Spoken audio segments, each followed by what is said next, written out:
tolemanga. Awali Yesu tewali alema. Kingambira akuliranye nti awali Yesu tewali alema. Yesu eyajjayo omulambo ogw'ennaku ennya mu ttaka. Abaali bagamba nti tebatawaana kujjawo jjinja kubanga Laazaalo ali mu ttaka awunya. Yokaana 11. Yesu ne n'abaga nti mujjeewo ejjinja. Ne bajjawo ejjinja. Yokaana 11.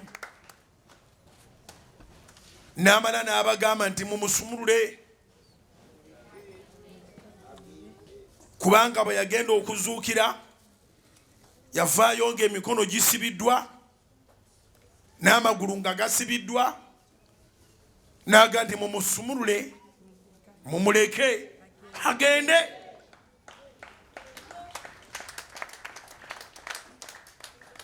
Kyeweetaaga okirina already. Weetaaga kukkiriza.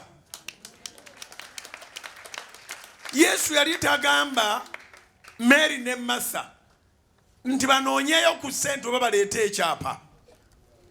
Yali tabasigisa nsigo yakakadde ka ssente. Yabagambanga kimu kyokka nti bakkirize. Yabagambanga kimu kyokka nti bakkirize.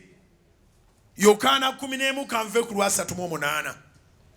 Yokaana 11 ntandise n'olwa 38. John chapter 11 from verse 38. Awo Yesu bwe yasinda ate munda ye n'atuuka ku ntaana. Yali mpuku ng'ateekeddwako ejjinja kungulu. Ntaana ate mpuku. Amakulu gaakyo nti entaana eno ate mulimu n'akalikonda ak'okukweka. Basobola okuziika ne bakweka n'okweka ne babyongerayo munda eyo. Naye Yesu bw'ajjayo ne gye bakuteeka akujjayo.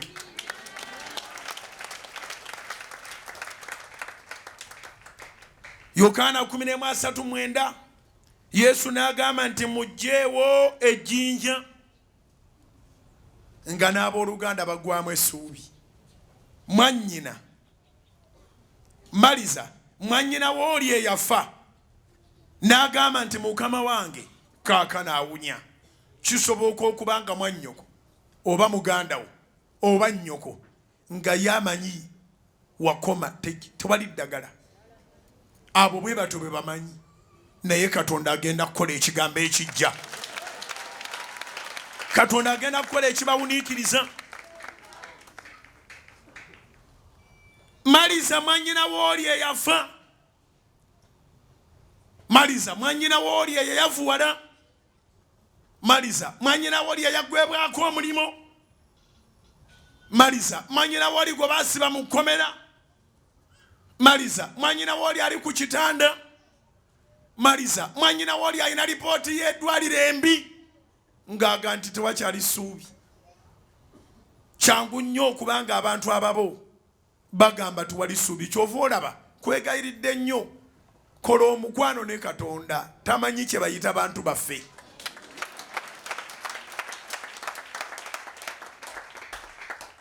Oluyimba luga nti osinze ne bempita nti bange.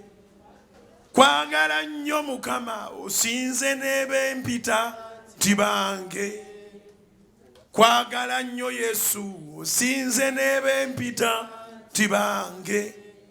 Obisinga Yesu obisinziza amaanyi. Byetuyayaanira obisinga byonna obisinga. Amazima ebituka by'obisinga obisinza obulungi. Obisinga Yesu obisinziza amaanyi. Byetuyayaanira obisinga byonna obisinga. Amazima ebituka by'obisinga obisinza obulungi. Osinze ne bempita nti bange. Osinze ne bempita nti bange. Tonenyanga muntu gw'osanze mu kkubo bw'aba takukkiririzaamu twena ky'osobola okubeera kubanga ne gw'ozaalibwa naye asobola okugamba nti oyo mumuleke yakoma, oyo temutawana muyamba. Mu nsi muno tulya looni, naye singa babuuza bakika kyaffe tono tumuwe looni, ab'ekika baniga nti ani oyo gwe mwagala okuba looni, oyo nno nga buli kyakwatako kifa. Waliwo abakumanyi mu ngeri enkadde nga balowooza gw'oli akwata ku bintu ne bifa. Leero ogenda kutoola amafuta nga buli kyokwatako kirama, buli kyokwatako kirama, buli kyokwatako kitoola obulamu bwakyo. Si buli lunaku nti lubi. Waliyo olunaku olulungi mukwano. Not every day that it is a sad day. There is a day of joy. If you are passing through a sad moment, a sad day, endure until when you get to the day of joy. Olyakiwandiise kikulu nnyo okumanya nti olunaku lw'oyitamu olubi guma bugumi. Tewaliyo kintu kye tuyitamu mu nsi nga yefe abasoose. Buli kyoyitamu naawe obeera ogamba nti nange kituuse wano kitegeeza wakirabako ewalala. Walabako afiiriddwa kitaawe, walabako afiiriddwa nnyina, walabako amaziizaawo bonna, walabako afiiriddwa abaana be, walabako afiiriddwa emaali ye, walabako afiiriddwa, walabako ogwo batemyeko okugulu, walabako ogwo batemyeko omukono, walabako ogwo baggyeemu eriiso. Tolinaayo kipya. Setaani ebizibu bye byebimu, naye abo abalindirira Mukama baliddibamu obujja amaanyi gaabwe.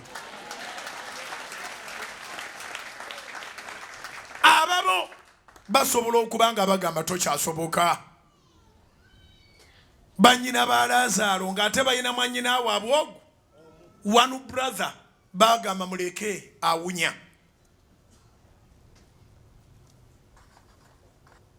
Yokaana 11:39 Yesu n'agamba nti mugyeewo ejjinja maliza koma.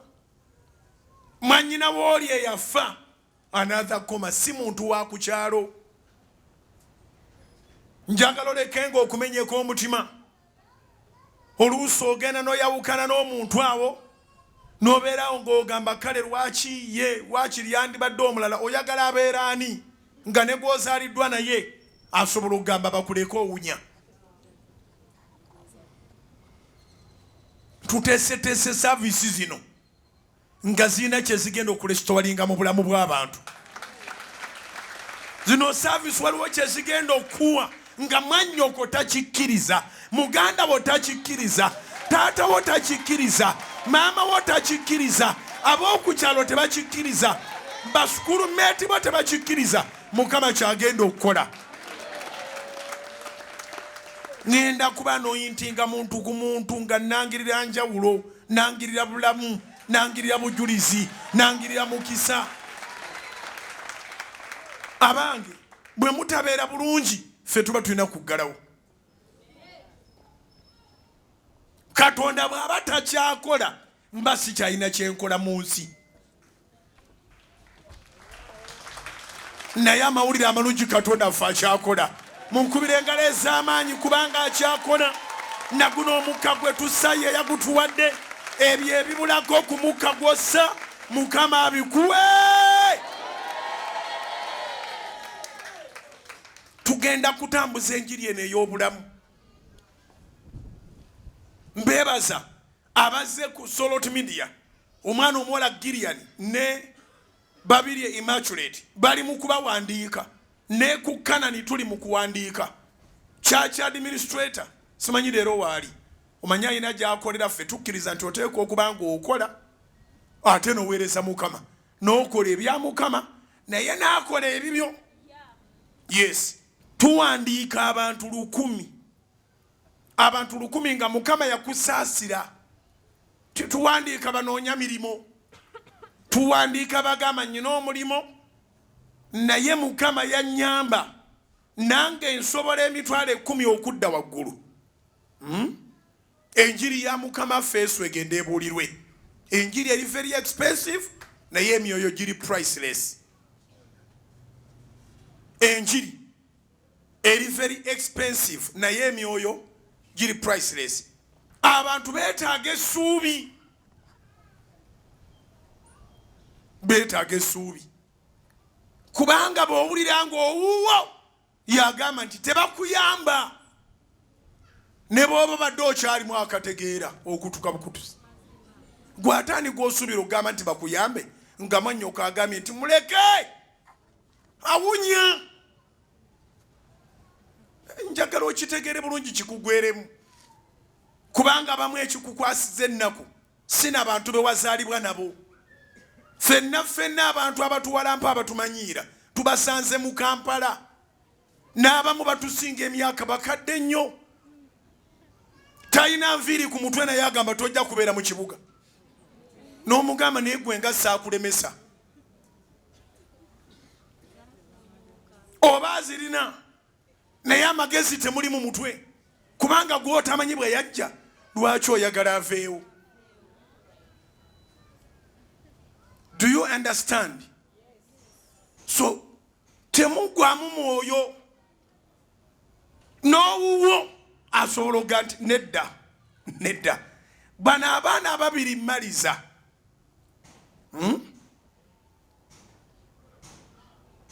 Ne Maria, Martha and Mary baali balina mwannyina waabwe ogwo ate nga bombi mikwano gya Yesu. Era nga Yesu bamumanyi nti asobola byonna. Era bamugamba nti singa waliwo mwannyinaffe tiyandifudde. N'abagamba kati nzize. Teweraliikira Mukama watuukira we kikolerwa. Ne waliwo olowoleza nti taliiwo abeera waali. Twetaaga okutambuza amawulire gano. Abantu balekerawo okulowolezanga mu kwetta. Abantu balekerawo okulowolezanga mu kwonoona obulamu bwabwe nga babuteeka mu njaga, nga babuteeka mu mwenge, nga bali mu bintu ebirala ebigenda okuzikiriza obulamu. Abantu bagolokooka ku makya n'asalwa n'agamba kanneetunde gwe gusoose tamanyi nti aguliddewo dayimooni. Wangi bagolokooka ku makya n'agamba kanneetunde ne Mukama alaba gwe gusoose n'essina bw'eva mu kizibu kino. Either ne yeeguza nannyini nju oba ne yeeguza eyali amukwanyeeko n'agaana n'afuna engeri gy'akubamu akasimu ne kabanga akabadde aka missed call. Oli n'amugamba nti mbadde sikyamanyi nakumanya nti gy'oli nyinza okulabako naye nga wabaddewo a seductive way guwasoose okukubira gwali toyagala kati onoonyeza engeri gye weetundamu naye ng'ate oyingiza dayimooni. Kkiriza Katonda. Kinyuma bassebo ne bannyabo okulonda ku kkubo nga waguddawo nga bafudde ebizibu okusinga okufiirwa omwoyo gwo mbwe weetaaseeko ebizibu. Nkiddemu. Kinyuma ne bakulonda mu kkubo nga waguddeawo wafiiridde mu kukkiriza. Mulambo gwo ne bagulondawo ne baga nti ebizibu byamuyitirirako okutuuka le byamusonjola. Yali takyalina renti, nga takyalina zaalya, nga takyalina zaaliisa mwana we, nga takyakola atya. Katonda ayagala okulaba omuntu alemeddeko nga n'ekyobugagga omuntu oyo kyalina bakiyita kukkiriza. Antuwulira Yesu bw'agamba Yokaana 10:39. Yesu n'agamba nti mujjewo ejjinja Maliza mwannyina w'oli eyafa. N'amugamba nti Mukama wange kaakano awunya kubanga yakamala ennaku nnya. Yesu n'amugamba luno njagala olumakinge. Yesu n'amugamba lwa 40 nti sikugambye nti bw'onokkiriza onoolaba ekitiibwa kya Katonda. Nyamba omakenga olunyiriri olwo. Bw'okkiriza tolaba nnaku, bw'okkiriza olaba ekitiibwa kya Katonda. Sikugambye nti bw'onokkiriza onoolaba ekitiibwa kya Katonda. The glory of God restores everything. Kubanga n'ekyo ky'okaabira ndi kifudde era kyatonderwa mu kitiibwa kya Katonda.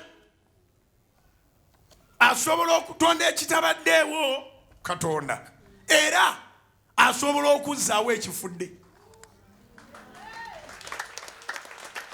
Kiwandiikamu amanyinazi okoze bulungi. Katonda erinnya lye litonda ekitabaddeewo completely, nga gwe kyosaba tekibangawo. Ate Katonda asobola okuzzaamu obulamu ekyo kyoyagala ennyo naye nga kikufuddeko. Naye nga all you need is to believe. Have I not told you? Kandabe oluzungu bwegamba. Kandabe oluzungu bwegamba. John chapter 11 verse 40. John chapter 11 verse 40. Jesus said to her, did I not say to you that if you would believe, you would see the glory of God? Have I not told you? Have I not told you that if you would believe, you would see the glory of God? Yohana 11:28. I mean, Yohana 11. Ana munya. Ana. Olulimi n'obwongo nga biri ku speed. Yohana 11:8. Yesu n'amugamba nti sikugambye. Ako kasikugambye nako kamakingireko kokka. Kubanga waliyo nkugambye ne nkugambye. Nkugambye esooka eraga nti toyinza kubotola. Bakugamba tosobola kuddangulu. Bakugamba gwe bibyo byagaana. Bakugamba gwe bibyo byalema. Kati ate waliyo ne sikugambye eya Yesu. Sikugambye eya Yesu. Edisimantolinga bye bakugamba byonna mu bulamu bwo. Kyegambire nti kamakingako Yesu bwakugamba abalala bye bagamba nga bisiizinga okuba n'amaanyi. Kasita Yesu akugamba abantu basiranye lwakubagamba, ate abantu basumuluddwa lwakubagamba. Kiwandiike.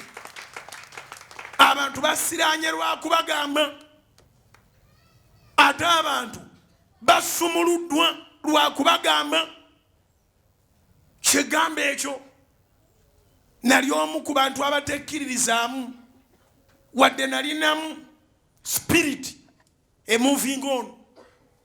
Nena movinganga on without the knowledge of God's word. Nave masakanga biganye. Naye wadde byagaana seetuga. Nakeera n'enteega ezigenda e Kampala. Nalinnya Ifa ekimotoka ky'amagye. Nekindeeta najjira ku kimotoka ky'amagye ensi esobola okukuba. N'oyimiriza emmotoka nga si y'abasaabaze. Era gwe Mukama gwe yayamba ng'ovuga eyiyo nga nze. Wangi? Mukama gwe yayamba ng'ovuga eyiyo nga nze. Olita kubanga omukono ng'oli mu mmotoka ya kabenje ya kabi nungi. N'oga nti ono abadde ki? Enagiyita taxi. Waliwo abayimirira ku kkubo nga balinga Bujjingo yagira mu Kampala. Nga basobola okuyimiriza oba ogenda kumutemako omutwe ndabeera ne wali mufu. Oba ogenda kumulya, oba ogenda kumusaddaaka. Naye ayagala abeeko waava, abeeko walaga. Ekyaleeta Yesu kubaako waatujja, abeeriko waatutwala. Ekyaleeta Yesu kubaako waakujja, obeeko wolaga. Sinza kwerabira olunaku oluyiseeko emyaka mingi. Naye that day was my turning point. Singa nalemerayo, singa nafodo, oba singa ninga abaana betwenkanya n'ab'emyaka. Abaana gye bali mu kyalo waffe Masaka nabo bagenda kuweza 5 nga bwe ngenda okuweza 5. Naye weetaaga kubalaba. Omuntu omukulu ng'alina kiro nga 28. Ate talina 28 kyokka, naye n'essaati ye tetegerekeka, n'empale ye tetegerekeka ng'amannyo ge gaaguba engoye ze zaaguba buli kintu kwagamba omuntu tabula omuntu agamba nisanyusa okulaba n'olaba feesi n'olaba amannyo n'olaba akamwa n'oganeyo n'omumanyi mumanyi n'agamba tukuwulira naye ffe sitwagita sitwagivaako mpa kyompa ogende taagala namuleeta Kampala funa mulimu ensi bagivaako ngera omulaba alinze bulinzi lwerimusiibula naye nyina amawulire amalungi ng'okyali mu nsi ng'ogamba wagita enjiri eno eyandokola n'ekutomera Katonda asobola okujjayo nga bonna bagamba tokyasoboka nga nawe ogamba ensi nagita as long as wagita ng'okyali kungulu oli muwanguzi mu linnya erya Yesu. Ngambye eki ensi nga wagita ng'okyali kungulu bw'oba ogita naye nga wagenda mu ntaana siina mawulire go bw'oba wagita naye ng'okyali ku nsi Katonda ng'ayina wannyambidde n'obanga ebigambo bino obiwulira nebaza Mukama mwebala batuwa ku ssente kubanga tuyimirizaawo emikutu gino abantu n'obasanga mu bbaala nga bonna bakuta omwenge nga bali ku njiri nawe nowasobola okubaawo abalokokanga enjiri wagiwulira oli ku mwenge gwo wawulira Bujjingo n'okutamira otamidde nfuneyo omu aliwo eyampulira nga atamidde nga wali otamidde n'owulira saba saba saba saba tewetta wakyaliwo essuubi waliwo ababuuza lwaki eddoboozi lyange lyogera okumalako omwaka lyogera bulamu nze eyanyamba njogere nze nali soogera nali nasalawo nsirike buli kintu ndabe kirabe kubanga buli wogezaako okubaako kyogenda okwogera sirika mwana w'omukota nakyagasa buli obanga agenda okwogera shut up embwa 10 zikusinga kati nga soogera kati ebigambo bye baatuulira okuva obuto nagenda okusumulukuka bwe pa nga Yesu amaze okundokola njogera bulamu mu linnya lya Yesu nange saalina ssuubi abaali bagamba sirina mugaso embwa zinsinga tebamanya natera okumaliza enjiri ya Londisa ne bwenjirekerera awo ngambira ne bantu aboogera tebamanyi ngambira abantu nga banna mu linnya lya Yesu aboogera tebamanyi tebamanyi tebamanyi tebamanyi ngambira abantu nga banna nti aboogera tebamanyi bw'obanga gwoyogerako akyali n'obulamu oba kitaawe wali oba taliiwo oba nnyina wali oba taliiwo oba alina baganda bwe batalina baganda be alina omusajja oba talina musajja alina omukazi oba talina mukazi alina abazadde oba talina bazadde bw'abanga Mukama akyakubalira mu balamu obudde bwonna obutola bw'abanga Mukama akyakubalira mu balamu obudde bwonna obutola ffe tetulinga bwe tuli kubanga twazaalibwa bwe tutyo tulinga bwe tuli kubanga Katonda only God tewaliyo kirala tetuna kye twepankapanka nakyo not at all naye okuzaalibwa kwaffe teyali nsobi bino bye byali ebiromo wali oteekwa okuzaalirwa ebintu bisooke birabike ng'ebitasoboka Katonda alyoka alaga ekitiibwa kye oba eri omu akitegedde ngambira neba nti tofaayo ku nzaalibwa gye wazaalibwamu kubanga bino byebyali ebiro byo gwe tuwandibaddewo emyaka 10 ekyayita ate tona kyoyina kujja kukola myaka 10 egiri mu maaso naye mugina emyaka weetaaga kuwulira kigambo kya Katonda kye yakutonda okukola kigenda kubeera oba bakuyita musege oba bakuyita malaaya bagamba muzimu gwe toyina mugaso Katonda wange agenda kufula ow'omugaso bakuyita mulambo bagamba nti owunya n'anaayamba bamugamba totawaana kubanga ogamba otya Yesu azibula abazibe b'amaaso agaffe edda atambuza abalema gw'owulidde ng'azuukiza n'atuuka ku wuwo n'omugamba totawaana. Naye Yesu n'agamba mwannyina wa Laazaalo nti sikugambye sikugambye nti bw'onokkiriza onoolaba ekitiibwa kya Katonda. Bassebo ne bannyabo bembulira enjiri sigamba nti genda olye looni Mukama olyoka akukolere. Sikugamba nti genda ofune eddiguli okomewo Mukama ayagala mpapula. Sikugamba nti genda oleete ekitaawo. Mu Uganda omuntu agenda okukima passport mumugamba nnyoko n'ekitaawo genda obaleete. Katonda si bw'akola. Talina kyakutuma Mukama. Akutuma munda mu ggwe kuteeka mu ruumu ey'okukkiriza nti newankubadde nga bino ebigambo mpuliranga Bujjingo agamba abalala. Naliko mu biro ng'ebigambo bwe biti bwe biba byogerwa mbamanyi bagamba balina kitaabwe n'ennyaabwe. Naliko mu biro nga bwe baba boogera enjiri bweti manyi bagamba alina diguli. Yes, naye nga tekiŋŋaana kuba mu ngalo.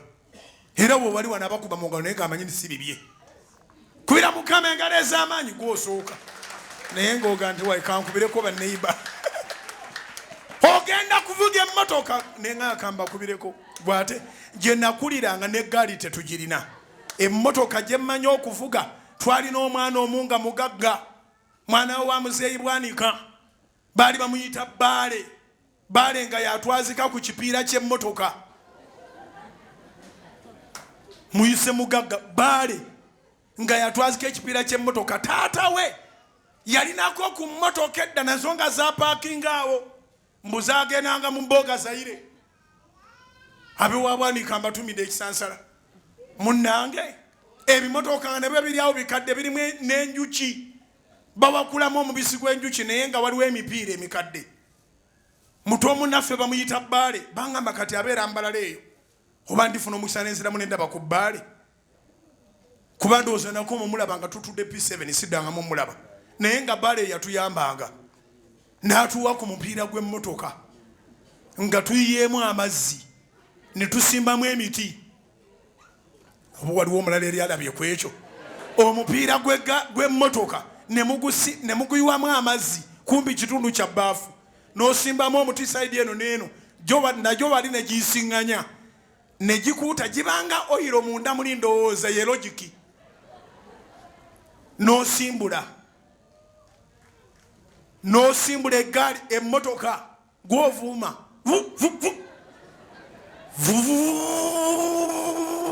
Nagamba lekeraawo. Baale watubonyaabonya olimba. Ovuga kipiira. Nakugamba ni sente zo ziweddeko. Noddayo eka n'osonda n'ogamba oba ndiddamu lyate okuvuga ku mmotoka. Naye ng'ovuga mupiira.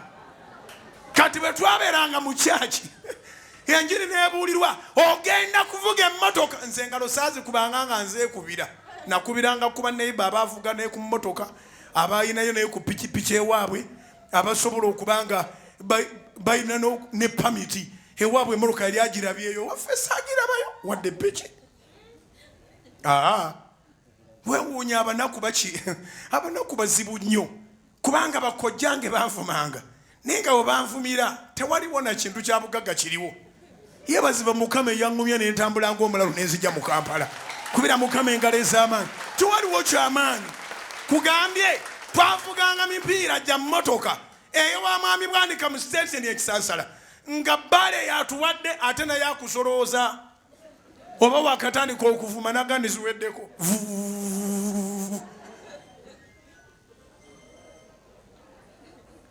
Naye kati okujjako nga njagala kulimba.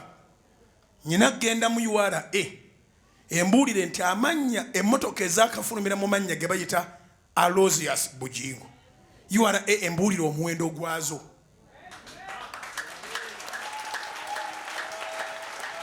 Bannyabo ne bassebo siduula.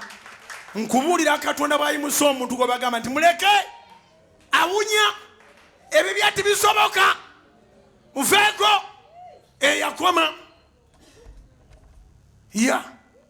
Nkugambye okujjako nga URA ennyambye. Ne ŋŋamba nti okuva mu mwaka beguti nasooka okuvuga emmotoka yali ya bwereere. Yali ya bwereere mu 2005. 2 aba 2 kwentandikira mukyala nampe emmotoka mukyala wa Dokita Oboya babeera naalya mpya nenjivuga entandikiraawo kati okuddako awo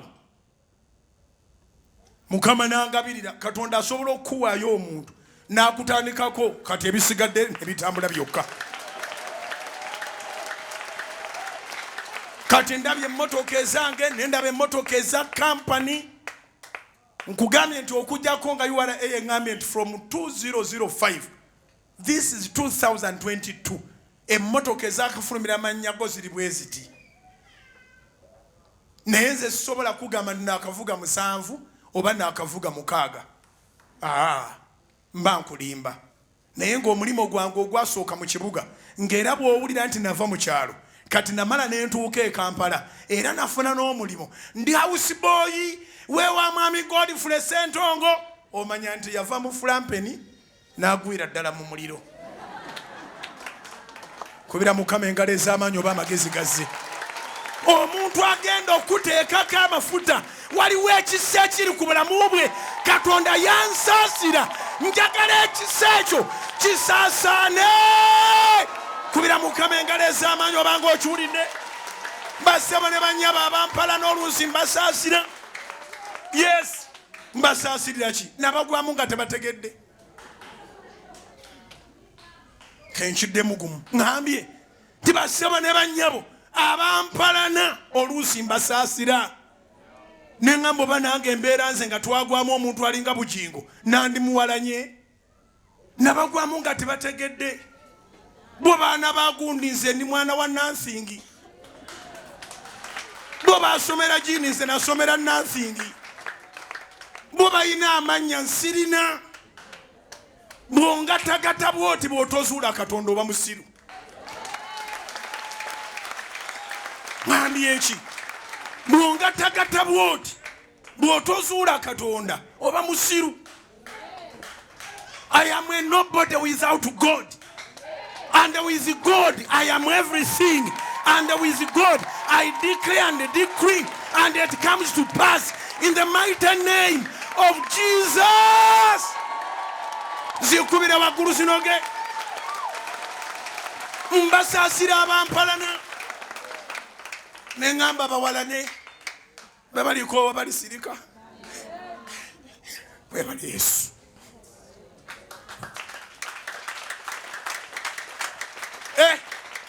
asobola gwe okyasoboka Yesu yagamba maliza mu Yokaana 11 nti sikugambye nti bw'onokkiriza onoolaba ekitiibwa kya Katonda by faith not by a rich family I am what I am by faith not by a rich background I am what I am by faith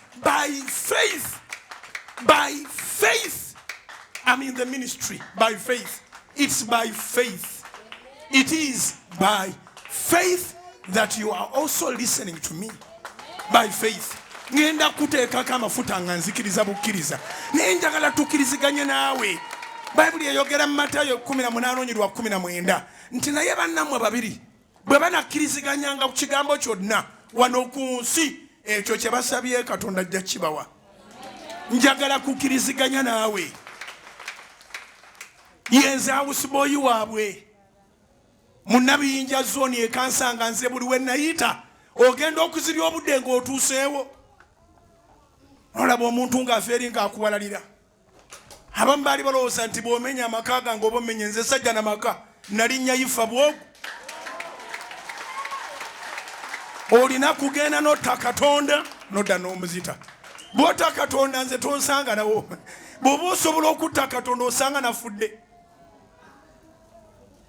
Kubanga Mukama ye soosi ya buli kimu kyendi. Mukama ye soosi ya buli kimu kyendi. Basebo ne banyabo lino ettaka lya Kanani goyinza obutaliraba nga kyamagero. Miliyoni za $2 n'ekitundu zezaagulawo. Naye nakaakati sirabanga ku miliyoni ya $. Simanyi na gye zaava. Mwazi kunganye mwemu zetu kunganye tusasula. Zetu kunganye tusasula. Tuina radio stations mukaga.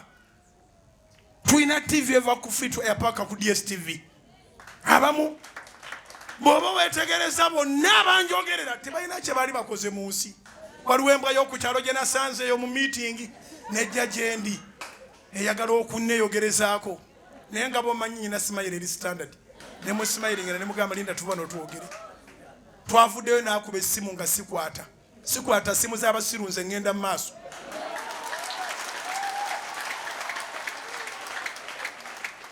Yangambye tukwetaaga era waliwo enkuŋŋaana kati ate Mukama akuwadde gw'omu bulijjo gw'ogamba nti siina mugaso, bulijjo ogamba ndi mulimba, bulijjo ogamba ofubye nnyo. When you try gwekankubulira spiriti yange bw'ogezaako okummenya n'enkulema tebakulimanga nti ate ng'olwo neegattako nze siri politician. Nkiddemu onfune bulungi bw'ogezaako okummenya n'osima n'onoonya bw'olinsula n'olemwa bw'olemwa ate teweegatta nange sikwegattako nawe tojjanga ne bw'obanga oze bw'olabanga nkusekedde tolooza nti nkukkiriza nze nnyina filosofe nti sitaani talokoka. Oyinza okuba nga wannemwanga oli wala kati oyagala kunsemberera olyoka onfuukira ekizibu. You try to break me and you fail. Don't even think of joining me. I'm not a politician. Bannabyabufuzi yeeyegeza mu ntebe bwe mulema ne yeetunda. Nze siri bwe ntyo. Mubalabye nze mbalabye nti abuti kwogera nandibaddeyo nga 15 oba 20 nga beegeza mu ntebe ya Museveni bwe yabalema ne beegaala. Ojja bitegeera mpola mpola. Ffe si bwe tuli. In church, the devil is a permanent enemy. So mukuru toda mukuba simu yange nywerera waliwe wanyweredde ndi mulimba. Nywerera waliwe wanyweredde genda ngonjogerako oba omanyi bwe najja. Naye yeebazibwa Mukama Katonda wa Ibrahim ne Isaaka ne Yakobo asaasira abanaku. Yeebazibwe Katonda w'abanaku. Yeebazibwe Katonda w'abanaku. Zikubira waggulu mu linnya lya Yesu. Kati kanjogera ebigambo mmala esavisi ya leero. Osoboka kingambira akuliraanye. Osoboka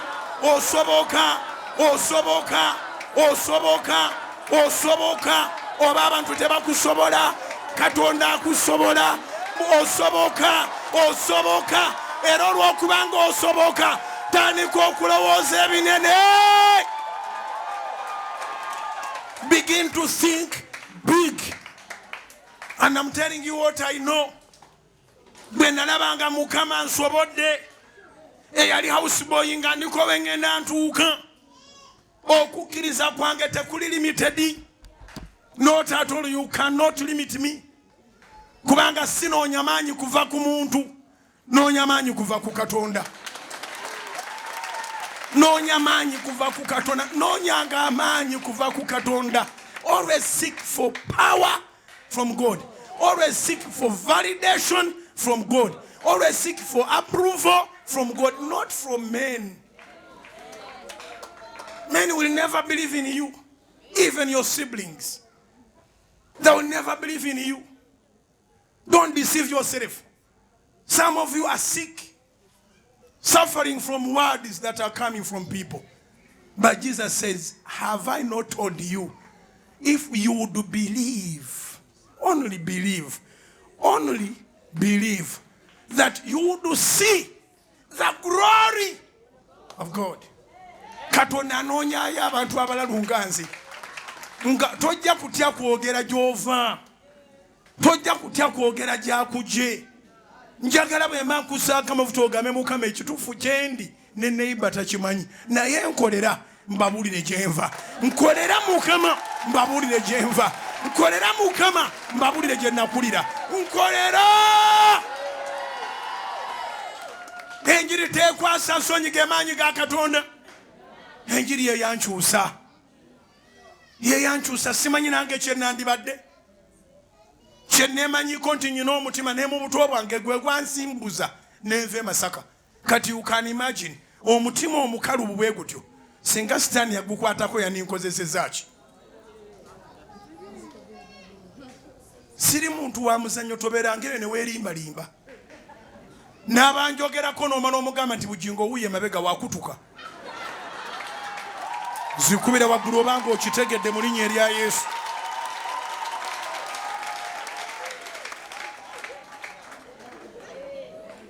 Nyinawo mu ku baali banjogerako gwe nasanga mu kooti ne mutunuulira bwe nti straight oba amaaso gange gali mu ki n'alema okuntunuulira n'atuula n'akutama wansi w'entebe n'abeera nga yemusse bw'ati nga buli lwazze asanga nkyamutunuulidde kuba simanyi gye bamuzaala sibeerangako mukwano gwe. Gwe mulundi gwange ogwasooka omulaba namulaba mu kooti for the first time.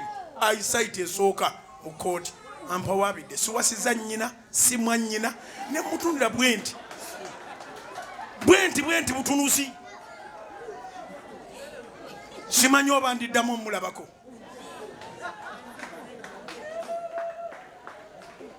Bamanyiira tebamanyi gye wava. Ate oba obanga ajjayo omutwe ne bagamba gujja kuddayo. Buli agezaako okuzaayo Katonda amusasule amubonyebonye amutawanye amubonyebonye amumaleko emirembe. Ngambye buli agezaako okukuzaayo agwe ku mukono gwa Yesu.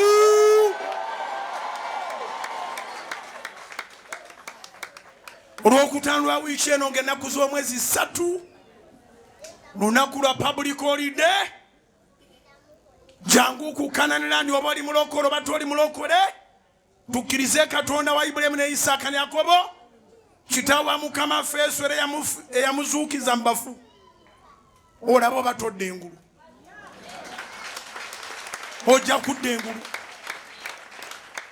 Ojja kudda engulu. Osoboka. Ensi nange egamba tosoboka nga n'ababo bagamba tosoboka gwe mulamba gwa leero osoboka. Kasita Yesu ayabula osoboka. Gye baakuziika agenda kujjayo. Ejjinja lye baakussaako bagenda kulikujjako. Emiguwa gye baakusibisa bagenda kugikusumula. Ogenda kutambula. Abaali baasiba omulambo gwa Lazaalo Yesu n'abagamba mu Yokaana 11:45 nti mumusumulule mumuleke agende. Musumule muleke agende. Tosubwa lunch hour y'olwokutaano. It's a special lunch hour on 3rd June. Ate tosubwa night prayer y'olwokutaano ku Kanani. Byonna byenjogerako biri ku Kanani. Tosubwa. Waakiri tambuza ebigere. Natambuzanga bigere. Sikyabitambuza. Katonda abala ebigere by'otambula n'agamba omwana wange ebigere byabimazeeyo kati atandike entambula endala.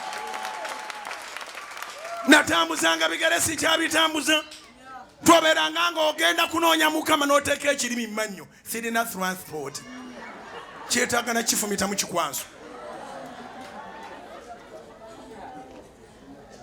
Va gy'ova ku bigere. Ku Kanani tetugenda kukanda sente. Jangu twogere owulire ekigambo kya Yesu. Yesu agamba sikugambye nti bw'onokkiriza onoolaba ekitiibwa kya Katonda. Abantu bonna abatagamba leero nti you are beautiful bagenda kukyogera. Abantu bonna abatagamba leero nti you are handsome bagenda kukyogera. Abantu bonna abatagamba leero nti you are smart waliwo olunaku lwe bagenda okukyogera nga tikyebeereka. Akwambaze Mukama. Bayibuli eyogera mu kitabo kya Luka essula ya 8. Luka essula 8 ne bakomawo ne balaba omusajja eyali aliko lijoni y'emizimu. Luka essula 8 balaba omusajja eyali aliko lijoni y'emizimu. Lijoni namba. Ne basanga ng'ayambadde ng'ateredde. Luka essula 8 olunyiriri olwa 35 in particular. Luka 8:35 ono yali yalema yasulanga mu ntaana. Yaliko emizimu lijoni namba kobereko lijoni mmeka Yesu akusobola. Luka 8:35. Munnange Bayibuli egamba nti abantu ne bavaayo okulaba ebibaddewo ne bajja eri Yesu ne balaba omuntu oyo eyavuddeko dayimooni ng'atudde awali ebigere bya Yesu ng'ayambadde ekyo kikulu nnyo ng'ayambadde olugoye ng'okutegeera kwe kumuzeemu ne batya. Nze essaala yange nja gisaba ku Lwokutaano luno n'Olwokuna ne mu night prayer ku Lwokutaano ng'essaala yange egamba nti wabeerewo abaali bagamba nti totegeera bakompeyalinga okutegeera kwabwe n'okukwo bategere nti okutegeera kwo kuli ku level ndala. Omanyi ko bagenda okutegeerera nti okutegeera kwo kukuzeemu bagenda kulabira ku bizinesi gy'ogenda okupanga, bagenda kulabira ku nnyumba gy'ogenda okuzimba, bagenda kulabira ku mbaga gy'ogenda okukola, bagenda kulabira ku baana b'ogenda okuzaala. Kye bayita ogamba nti okutegeera kw'amatu kwamuddamu kibaako ebikolwa ebiraga nti otegeera. N'omulala balaba ebikola ne manya nti yagudde eddalu n'ategeera ne balaba bikolwa. Tosubwa ku Lwokutaano ku Kanani nga 3 tulina lunch hour special, tulina night prayer naye eri special. Ngenda kwanoyintinga naye omuntu akugamba enjawulo emuliko yeeno siri omu ku bali abakunyumizanga bakitaabwe baali baami. Siri omu ku bali abakugamba nti awo ne tugenda e Cambridge be twavaayo nedda nze wange walala. Siri omu ku bali abakunyumizanga bagamba when I went to America and I went to Vancouver ate me nava mu Vancouver and I went to Germany, I went to England and when I went to England sina gye nalaga walala. Njagala kuyita eggulu likke ku bulamu bwo nga bwe lyakka ku bulamu bwange. Njagala kuyita eggulu likke ku bulamu bwo nga bwe lyakka ku bulamu bwange. Naye essaala yange egamba nti gwonsingeko okubeera obulungi. Basaba ne bannyabo nnyina ekirooto ng'ogyeko okuba nti nakale munye ne tugula ettaka mu Kampala ne nguma omutima ne tukola emikutu gino gyonna. Nkyalina ekirooto eky'okuzimba Pentagon. Sigenda gizimba ng'obonaabona ate nze sigenda mu bazungu kukima ssente. Ngenda kugizimba nga Katonda akusumuludde. Ngenda kugizimba nga Katonda akuwadde obuwumbi. Ngenda kugizimba nga Katonda akugaggawaza. Njagala ove wooli mu linnya lya Yesu n'ekkanisa yaffe egende ku level endala.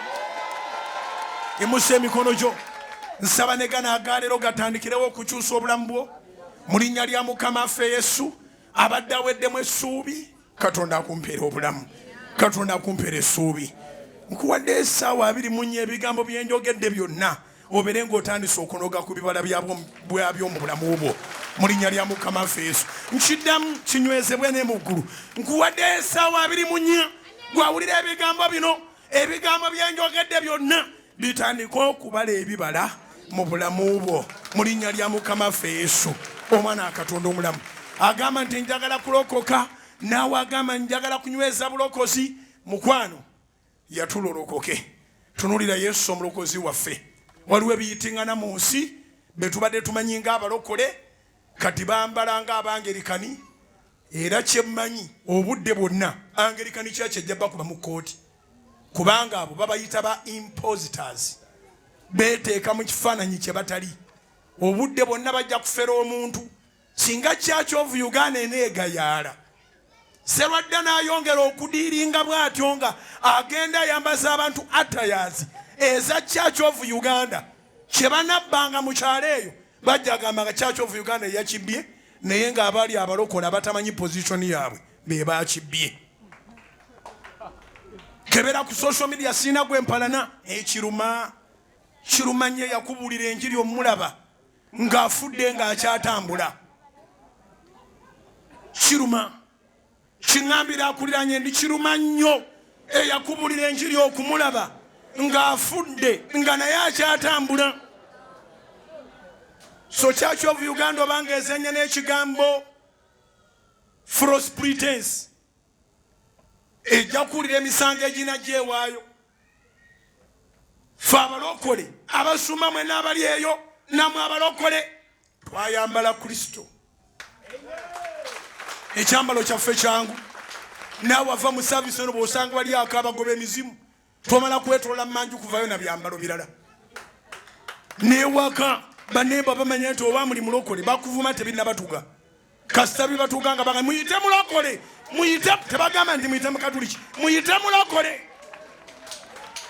ng'ovaayo mwebala balina ecupa z'amafuta ovangayo ng'ovimba n'okuvimba ovaayo n'ecupa ye y'amafuta noga nti aliwo abadde agw'ensimbu aliwo abadde agw'ensimbu aliwo omusujja gwe gubadde gusiga kwata ecupa y'amafuta gimufukeeko mugandi kufukako amafuta mu linnya lya Mukama wange Yesu wona ekyalo kino kitegeere Yesu bwe yali azuukiza Laazalo yayimusa emikono n'agamba kitange nze mmanyi ng'ompulira nereka ne bano bategeere n'agamba Laazalo nti gwe Laazalo gwe bayita omulambo gw'ennaku ennya yamuyita linnya lye Laazalo vaayo abaali awo banyumirwa omanyi okulaba ekintu nga kitumbira kiti mu bbanga nga kiri bugazi basibye emikono n'amagulu n'ekyekkata waggulu ku ntaana n'agamba abasibi nti mumusumululemu mwabisiba ebyo kyova olaba abantu be baakuloga Katonda atagenda kuwa abantu abantu be baakusiba ebikutawaanya ate Katonda agenda kuwa abantu kasita akujjayo ateekwa buteekwa okuwaayo omuntu oba okuwaayo abantu kitwale n'olwekyo ffe ng'abalokole abaddala tutegeeze eggwanga lino twayambala Kristo so si kakobe si redi si white si bwe tufuluma ne tugenda mu njiri tuvaayo nga bwe twazze era wano bwe nnyingira bali mu bantu toyawula ani yaani enjawulo eriemu yokka amafuta. When the anointing declines, you begin to do tactics. Omuntu omu yakigamba Apostle Omulamu mulinde yamusanga ebuusi ya bino bye baakambala bano baakagwa abasooka okugwa babyambala dda era Apostle Omulamu mulinde yawandiise nga yemulugunya n'agamba kitalo nnyo okuba nti yasooka obyambala yafa yamusanga ebuusi ya Omulamu mulinde evangelist n'amubuuza ekiki ekyakubaako n'amugamba my brother, you don't know that when the anointing declines you start tactics. So there is no how these people can believe in me unless when I put on the attire that they used to know in their traditional religions. Oh, then why did they leave their traditional religions? Do you understand? Nabagamba dda enensi mulimanyanga erimu eddoboozi lya Katonda eryekkubo nali bagamba nti abakulu lye bakwata naye ng'abantu bagamba oyo avuma abakulu baabo nababagamba nze nali mu bo nze ninga Musa Katonda nkuliza mbulamu obuzibu ninga Musa nakulira wa Falaawo ne mpulira obulogo bwe nakulira wa Falaawo ne mpulira obulogo bwe n'omutima gwe Katonda nansikaye wa Falaawo ne mekubeera ate musika wa Falaawo nandeeta njogere n'abantu be yemusa emikono gyo wamma ayagala okulokoka lokokera ddala obulokozi weebuli. There is no confusion at all. That is a small group of people, impositors, who are about to be sued. Atalokoka nga lokoka erokoka edda nyweza bw'olabanga bagwanga oli ku loola egenda ate nawe teweekasuka gamba nti ayi Yesu olunaku olwaleero kigambo nkiwulidde nzikiriza n'omutima gwange okwebwa obutuukirivu njatula n'akamwa kange okulokoka nenenya ebibi byonna byenzijukira ne byennerabidde bye bankozesa ne bye mbadde neekoledde bye mbadde nnyina mu mutwe gwange byonna mbyenenyeza nenenya okuva ku Adamu ne Eva nenenya okuva ebukojja ne mukika nenenya okuviira ddala mu bintu byonna byempiseemu mu masaŋŋanzira mu relationships be nabeeramu na buli kintu kyonna kyenzijukira ne kyenerabidde nga nsaba Yesu naaze n'omusaayi gwo ogw'omuwendo omungi onzize bujja abagamba nti nalema obaswaze onfuula omuntu ate ompangaaza ennyo bongere okulaba ky'okoze nga kinywevu njatula n'akamwa kange nti ndokose menyawo endagaano zonna kola endagaano empya naawe mukama wange Yesu ey'obulokozi ate oba olubeerera. Nkwegayiridde mpa ekirabo eky'omwoyo omutukuvu era nkwegayiridde Yesu sangula amannya gange gave mu bitabo bya Geyeena gayingire mu kitabo eky'obulamu, obulamu obutaggwaawo. Sangula amannya gange gave mu bwavu, gave mu kulemererwa, gave mu kubutaabutana, gave mu kufa nga ndi muto, gave mu balogebwa, gave mu balwalalwala, gawandiike mu bulamu, mu buwangaazi, ntuuke okuva mu nsi eno nga mpaddeyo abantu waakiri akakadde kamu emirimu ate nga mbasasudde bulungi. Ompangaaze Mukama ne byenkola bibeere nga biwangaala. Onkulemberenga emisana n'ekiro ne bwe mba neebase tondekangawo Mukama. Ndokose ndokokedde ddala mu linnya lya Yesu. Amiina. Amiina. Zikubire waggulu mulokole, zikubire waggulu gwanywezezza. Ate abamu obadde oli confused ng'ogamba gundi yagudde kati tunaddawa. Nedda. Abagwa si be ba Yesu. Yesu tagwangako. Era Yesu mu bbanga lino lyeyatambula nga ali mu mubiri tiyayambalako ngoye z'Abafalisaayo n'Abasaddukaayo baawakana nabo, tiyayambalanga bo. Mwe abalowooza nti engoye kintu kyakusaaga, kintu kyakusinza. Nabagamba ku Idi eryewedde abavubuka abalokole abeesiriwaza n'oyambala ekkanzu y'Obusiraamu n'entalabusi n'oteekako, oba watandise dde okusinza. Olugoye bwe luyitibwa olw'eddiini lutegeeza nti putting it on, you are already worshipping the God they worship when they put on. Kyova olina okutambula nga gw'olina Katonda, ng'olinga bw'oli. Just put on decently. Yambala bulungi, tambula ne Yesu. Yesu Katonda tali mu byambalo, omwoyo mutukuvu si byambalo. Nabagambye nejjo tokwata njiibwa n'obonyabonya ey'obwerere walira ffe ejja kukusibira bwereere. Omwoyo omutukuvu tali mu bunyonyi. Omwoyo omutukuvu Katonda. Tenna kintu kibi nga kuvoola mwoyo mutukuvu. Omwoyo mutukuvu Katonda omuyita n'ayingira mu bulamu bwo n'otambula ng'oli free. Kwata ensawo yo, kwata mane paasi yo, kwata wallet yo, kwata CV yo, kwata flash okuli ebintu byo, kwata amafuta go, biyimusa eri Mukama omulungi omwesigwa. Asobola era osoboka. Yimusa ebintu ebyo okkiriza. Yesu abuuza nti sikugambye nti bw'onokkiriza onoolaba ekitiibwa kya Katonda. Katonda wa Ibulayimu ne Isaaka ne Yakobo abaana bo bayimusiza amafuta. Ku bugazi bw'ensi eno bagatadde mu maaso go. Bampeera omukisa, amafuta ago gapakiremu amaanyi. Si buli omuntu asobola okutuuka ku Kanani, naye ate ekigambo kyo kisobola okutuuka wonna. Amafuta ge bakutte yonna gye bali, abalokole n'abatali balokole, gakozesa aga olive oil. Ne gano ge bakutte wano wonna gakozese. Gano ngatadde mu maaso go Mukama. Gwe yanzijja mu bunaku, buli gwe ngateekako omukyusiza embeera. Buli gwe ngateekako alaba ekisa kyo. Buli gwe ngateekako abantu beewaabwe beewuunye. Buli gwe ngateekako Mukama omusumulula ate omugaggawaze. Ng'awudde gano okutula agalwadde n'ebikoligo. Mu linnya lya Mukama ffe Yesu. Kitange nsabira ensawo z'abaana bo, nsabira mane paasi zaabwe ne waleti zaabwe, nsabira ebintu byabwe byonna bye bakutte mu maaso go, birabisa omukisa. Eriyo ne Mukama bambikulira asitudde kapito, olina kapito katono okasitudde, oyagala tukawo omukisa. Nsaba Katonda akatono ako katuuke ekiseera nga katikula ne trailers mu linnya lya Mukama ffe Yesu. Nsabidde na buli alina kapito omutono, na buli alina medium kapito, na buli alina kapito asingawo, Katonda takuganyanga okudda wansi mu linnya lya Mukama ffe Yesu. Nsabidde amasimu gammwe Katonda agafuule ensulo nga mu buli ngeri yonna omukisa gwa Mukama gukulukuta mungi okuyita mu masimu ago okujja gye muli mu linnya erya Yesu. Mbalangiriddeko omukisa kwa akaunti zammwe mu banka zammwe, mu makampuni gammwe, mu bulamu bwammwe nga ba individual, mubeere mu bawanguzi mu linnya lya Mukama ffe Yesu. Kitange waŋŋamba nti Bujjingo tolekanga yosaala nga tosabidde bantu favor.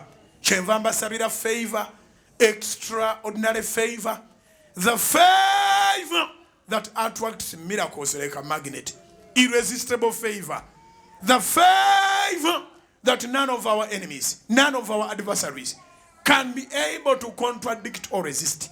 In the mighty name of Jesus, the Son of the living God. Alwane n'abalwana naffe, awakane n'abawakana naffe, akwate engabo n'akagabo ebitulemeddeko abiggyeko emitwe mu linnya lya Mukama waffe Yesu. Nangidde omukisa gwa Mukama oguva mu nsonda zonna gujje gy'oli, ogw'omu masekati, ogwa Kitaffe n'Omwana n'Omwoyo Omutukuvu, omukisa ogugaggawazeera ogutaliiko buyinike, gutwale mu linnya lya Mukama waffe Yesu. Juni ono akubeerera omukisa. Kitange bangamba nti Bujjingo bonna b'osaba nabo ndibafuula akalango. Nsaba Katonda akunfuulira billboard ye, akufuula akalango mu linnya lya Yesu. Ekitiibwa kya Mukama ekiri mu mirimu gye kirabikire ku bulamu bwo. In the mighty name of Jesus. Kitwale ekyo. Mukama akufuula akalango. Tosubwa Friday lunch hour nga 3 June ne night prayer ku Canaan land. Waliwo Mukama kyayagala okukola. Jangu, leeta n'omulala. I call that a service. God bless you.